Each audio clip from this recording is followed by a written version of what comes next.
দক্ষিণ আফ্রিকার বিপক্ষে রুদ্ধশ্বাস ম্যাচে 4 রানের আক্ষেপ বাংলাদেশের। স্লো উইকেটের সঙ্গে আম্পায়ারিং নিয়ে সমালোচনা। সুপার 8-এর পথে প্রোটিয়া। বাংলাদেশ 4 রানে হেরেছে। আমি যেই 4 রানের কথা আপনাদেরকে শুরু থেকেই বলছি, বাংলাদেশ সেই 4 রানের ব্যবধানে হেরে গেছে। তার মানে আইসিসি, এই ওয়ার্ল্ড কাপের আয়োজক, সেই আইসিসির জন্য বাংলাদেশ আজ এই ম্যাচটা হেরে গেল, সেই আম্পায়ারের জন্য আজ বাংলাদেশ এই ম্যাচটা হেরে গেল। এবং বাজে, আমরা জানি যে আইসিসি যখনই কোনো বায়োল্যাটারাল সিরিজ খেলা হয়, কোনো ম্যাচ খেলা হয়, তখন কিন্তু আইসিসি প্রত্যেকটা পিচকে পয়েন্ট দিয়ে থাকে। এই বাজে একটা পিচে খেলা হচ্ছে যেখানে আইসিসি নিজে এই বিশ্বকাপের আয়োজক, তারা কিন্তু কোনো ডিমেরিট পয়েন্ট দিচ্ছে না এই পিচগুলোকে, কারণ এটা তাদের টুর্নামেন্ট। যখন বাংলাদেশে মিরপুরে খেলা হয় তখন কিন্তু আমরা দেখি যে পিচ যদি ভালো না হয় সেখানে আইসিসি ডিমেরিট পয়েন্ট দেয়। তো আমাদের আরো 2-1টা ওয়াইড ছিল যেগুলো ওয়াইড দেয়নি। ইভেন আমার আউটটা আম্পায়ার্স কল ছিল। ম্যাচ হেরে গিয়েছি আমার আউটে। শুধু সুপার 8-এ যাওয়ার মতো দল না আমরা সেমিফাইনাল খেলার মতো দল। হৃদয়, ওই লেগ বাইটা নিয়ে ও যেটা জিজ্ঞেস করেছিল, আমি একটু বাংলায় ওটা জিজ্ঞেস করি। ব্যাপারটা হলো যে আম্পায়ারিং ডিসিশন বাজে হতেই পারে, অনেক সময় হয়, আম্পায়াররা ভুল করেন, কিন্তু জাস্ট নিয়মটা নিয়ে, নিয়মটা আনফেয়ার কেন? মানে আইসিসি এবং এমসিসি নিয়ম বানায়, তারা তাদের মতো করে বানায়, বাট আপনার একটা মানে আম্পায়ারিং ডিসিশন যখন পাল্টে যায় আম্পায়ার আউট দেওয়ার পরে, তখন ওই লেগ বাইটা পাওয়া উচিত কিনা, এটা হলো প্রশ্ন আসলে। মানে নিয়মটাকে আপনার কি আনফেয়ার মনে হয়? হ্যাঁ, নিয়ম তো আইসিসি কি করেছে এটা তো আসলে আমার হাতে নাই, কিন্তু ওই সময় ওই 4টা রান অনেক ইম্পর্টেন্ট ছিল আমাদের জন্য। এবং আমি মনে করি যে আম্পায়ার কল দিয়েছে, আম্পায়ার কল দিতেই পারে, ওরাও মানুষ, ভুল হতেই পারে, কিন্তু আমাদের আরও 2-1টা ওয়াইড ছিল যেগুলো ওয়াইড দেয়নি। তো এরকম ভেন্যুতে খেলা যেখানে রান হচ্ছে, লো স্কোরিং ম্যাচ, সেই জায়গায় 1-2টা রান অনেক বড় ফ্যাক্ট। তো আমার কাছে মনে হয় যে ওই 4টা রান বা 2টা ওয়াইড খুব ক্লোজ কল ছিল। ইভেন আমার আউটটা আম্পায়ার্স কল ছিল। তো আমার কাছে মনে হয়েছে যে এই জায়গাগুলা মানে ইমপ্রুভ করার জায়গা আছে অনেক। এবং আইসিসি যেটা নিয়ম করেছে এটা তো আমাদের হাত নাই। তো আমার কাছে মনে হয় যেটা হয়েছে, বাংলাদেশের খেলার ঢাকা থেকে শিফট করে নিয়ে যেতে হয় চট্টগ্রামে বা অন্য কোনো ভেন্যুতে। আমরা আজ দেখলাম যে বাজে পিচে খেলা হচ্ছে। গতকালকেও 119 রান চেস করতে পারেনি ভারতের পাকিস্তান, তার আগের ম্যাচেও আমরা দেখেছি। আইসিসি আজ যখন এরকম বাজে একটা পিচে খেলা অর্গানাইজ করছে, সেখানে তাদের বলার কিছু নেই। একই সঙ্গে আইসিসি আমরা জানি যে বরাবরই বাংলাদেশ দলকে কিন্তু অবিচারের শিকার হয়। একইভাবে আমরা বলতে চাই যে 2015 ওয়ার্ল্ড কাপের কথা নিশ্চয়ই সবার মনে আছে, ভারতের বিপক্ষে ম্যাচ ছিল, সেখানেও কিন্তু আইসিসি বা আম্পায়ারদের কারণে কিন্তু বাংলাদেশ ম্যাচটা হেরে যায়। আরও একবার টি20 ওয়ার্ল্ড কাপ সাউথ আফ্রিকার বিপক্ষে ম্যাচ, যেই দলের বিপক্ষে বাংলাদেশ কোনোদিনও জয় পায়নি, সেই দলকে আজ হারানোর দ্বার প্রান্তে ছিল। সেখান থেকে বাংলাদেশকে তারা আইসিসির আম্পায়ারদের এই ভুলের জন্য কিন্তু বাংলাদেশ আজ হেরে গেল। সমর্থকরা সবাই বের হচ্ছেন, আমরা জানি সবার নিশ্চয়ই কিছুটা হলো মন খারাপ হওয়ার কথা, কারণ একটা সময় মনে হচ্ছিল ম্যাচটা বাংলাদেশের গ্রিপে চলে এসেছে।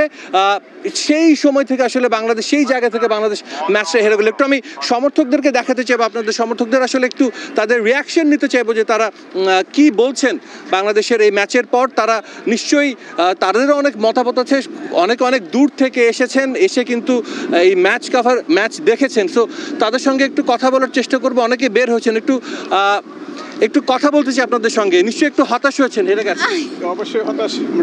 আপনার কি মনে হচ্ছে যে আম্পায়ার একটা আউট দিয়েছিল মাহমুদুল্লাহ, সেটা আউট ছিল না, সেটা 4 হয়েছিল, বাংলাদেশের 4 রানেই হেরেছে, আম্পায়ারের অবিচারের শিকার হলো বাংলাদেশ? আমার এটা মনে হচ্ছে না। আমার মনে হচ্ছে যে ওদের হিট করা উচিত ছিল যখন 3 ওভার ছিল, 3 ওভারে এরকম সাম রান ছিল, এবং লাস্ট 2 ওভারে যখন ছিল তারপর ওরা হিটে যায় না। আমার মনে হয় যে এটা রং স্ট্রাইক। কিন্তু এই উইকেটে তো হিট করাটা পসিবল না। মানে আপনি নিশ্চয়ই দেখেছেন পুরো ম্যাচ, গতকালকের ম্যাচ, তার আগের ম্যাচ, সবগুলো ম্যাচ দেখে থাকলে নিশ্চয়ই আপনার বোঝা উচিত যে এখানে হিট করাটা এত ইজি না। মানে মুখে বলাটা সহজ, বাট হিট করাটা এত ইজি না, যেটা আমরা দেখেছি পুরো ম্যাচে। আমরা দেখতেছিলাম যে বাইরে হেনরিক ক্লাসেন 40 বলে 80 রান করে, কিন্তু এখানে আজ কত বলে কত রান করছে, নিশ্চয়ই সেটা দেখেছেন। আমরা একটা জিনিস জানি, যখন ওরা উইকেটে সেট হয়েছিল মাহমুদুল্লাহ রিয়াদ আর সাথে তৌহিদ হৃদয়, আমরা জানি যে জাকির আলী বাইরে ছিল এবং রিশাদ হোসেন বিগ হিটার।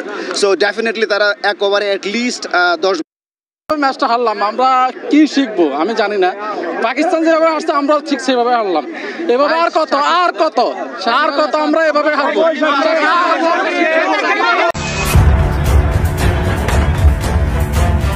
জোরালো শট মাহমুদুল্লাহ রিয়াদের, ছক্কা হলে জিতে যায় বাংলাদেশ, অথচ বাউন্ডারি লাইনে দুর্দান্ত ক্যাচে রিয়াদের মাথায় হাত গোটা বাংলাদেশের। তীরে এসে তরি ডুবলো বাংলাদেশের, হাতের মুঠোয় ম্যাচ। হৃদয়ের আউটের পর পথ হারালো বাংলাদেশ। বুক চিতিয়ে লড়াই করে এবার আর পারলেন না সাইলেন্ট কিলার মাহমুদুল্লাহ রিয়াদ। একরাশ হতাশা বাংলাদেশের, যেমনটা সাকিবের আউটে সহধর্মিনী শিশির হলেন হতাশ। বোলাররা নিজেদের কাজটা করে দেন ঠিকঠাক। দক্ষিণ আফ্রিকাকে হারাতে প্রয়োজন 114 রান। যদিও নিউ ইয়র্কের উইকেটে কাজটা মোটেও সোজা না। তরুণ তানজিদ তামিমকে সঙ্গী করে ওপেনিংয়ে নামেন অধিনায়ক নাজমুল শান্ত। দুর্দান্ত ড্রাইভে রাবাদাকে জোড়া বাউন্ডারি হাঁকিয়ে শুরুতেই ভক্তদের হৃদয় জয় করে নেন তানজিদ তামিম। শেষ পর্যন্ত অবশ্য আফসোস সেই রাবাদার বলেই। বাউন্ডারি হাঁকাতে গিয়ে এজ হয়ে তামিম ধরা পড়েন উইকেটের পেছনে। অধিনায়কের সাথে পরামর্শ করে রিভিউ নষ্ট না করে মাঠ ছাড়েন তামিম। 9 বল থেকে 2 বাউন্ডারিতে তার অবদান 9 রান। তামিমের বিদায়ের পর ঝিমিয়ে পড়া টাইগার ভক্তদের জাগিয়ে তোলেন শান্ত। অধিনায়কের ছক্কায় গর্জে ওঠে গ্যালারি। সেই গর্জন আরো বাড়িয়ে দেন ক্লাসিক লিটন দাস। চোখ জুড়ায় ভক্তদের। সতর্ক মেজাজে খেলতে থাকা লিটন হঠাৎই খেই হারিয়ে ফেলেন। কেশব মহারাজের বলে জোরালো শট খেলতে গিয়ে ধরা পড়েন মিলারের হাতে। জোড়া উইকেট হারিয়ে চাপে বাংলাদেশ। সেই চাপ আরো বাড়িয়ে দিয়ে যান সাকিব আল হাসান। রীতিমতো উপহার দিয়ে যান তার মহামূল্যবান উইকেটটা। হতাশ সাকিব, গ্যালারিতে থাকা তার সহধর্মিনী উম্মে আহমেদ শিশিরও আক্ষেপে মুষড়ে পড়েন। সাকিবের বিদায়ের পর উইকেটে এসেই নিজের আগমনী বার্তা দেন তাওহিদ হৃদয়। ছক্কা হাঁকিয়ে দলের চাপ কমানোর চেষ্টা তার। তবে উইকেট বিলিয়ে চাপ বাড়িয়ে দেন নাজমুল শান্ত। 10 ওভার শেষে 4 উইকেট হারিয়ে বাংলাদেশের সংগ্রহ 50 রান। সেই বিপদের মাঝে জুটি গড়ে তোলেন মাহমুদুল্লাহ রিয়াদ ও তাওহিদ হৃদয়। দলের সেরা 2 ব্যাটারের ওপর প্রত্যাশার সব চাপ। দক্ষিণ আফ্রিকার দুর্দান্ত বোলিংয়ের বিপক্ষে লড়াকু ব্যাটিংয়ের চেষ্টা রিয়াদ হৃদয়দের। যদিও সেই চেষ্টা শেষ পর্যন্ত কাজে আসেনি। হৃদয়ের আউটের পর আর ঘুরে দাঁড়াতে পারেনি বাংলাদেশ। এমন ম্যাচ হাতছাড়া, এর চেয়ে হতাশা আর কি বা হতে পারে। কতটা হতাশ তার 1000 মাইল দূরে বাংলাদেশের মাটিতে টিএসসিতে বসে যারা খেলা দেখছিলেন তারাও আসলে তেমনটাই হতাশা নিয়ে আসলে এখান থেকে বিদায় নিচ্ছেন।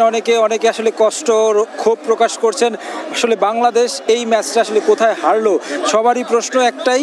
আসলে গতকালকে যে ম্যাচটি অনুষ্ঠিত হয়েছে পাকিস্তান এবং কি ভারতের মধ্যকার লো স্কোরিং ম্যাচ হয়েছে, শেষ পর্যন্ত তারা কিন্তু টপকাতে পারেনি পাকিস্তান। সেই জায়গায় বাংলাদেশ ক্যালকুলেশনে কতটুকু ঘাটতি ছিল, এই বিভিন্ন ধরনের আসলে প্রশ্ন কথা আসলে বলছেন দর্শকরা।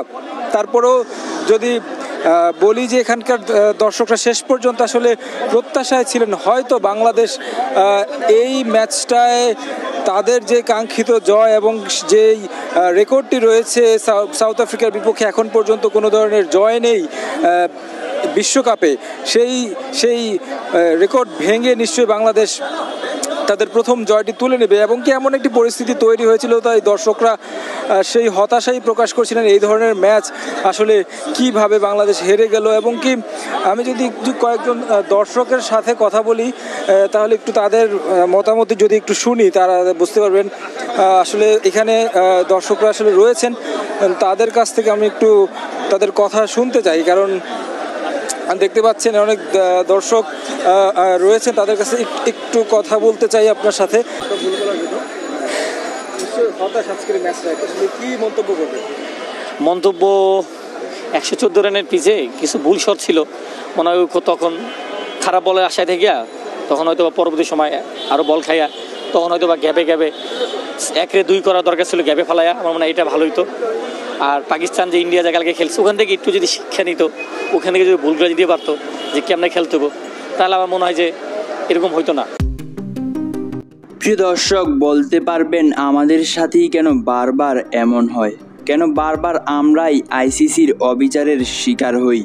আজও আম্পায়ারদের পক্ষপাতমূলক আচরণের কারণে 4 রানে হেরে গেল বাংলাদেশ দল।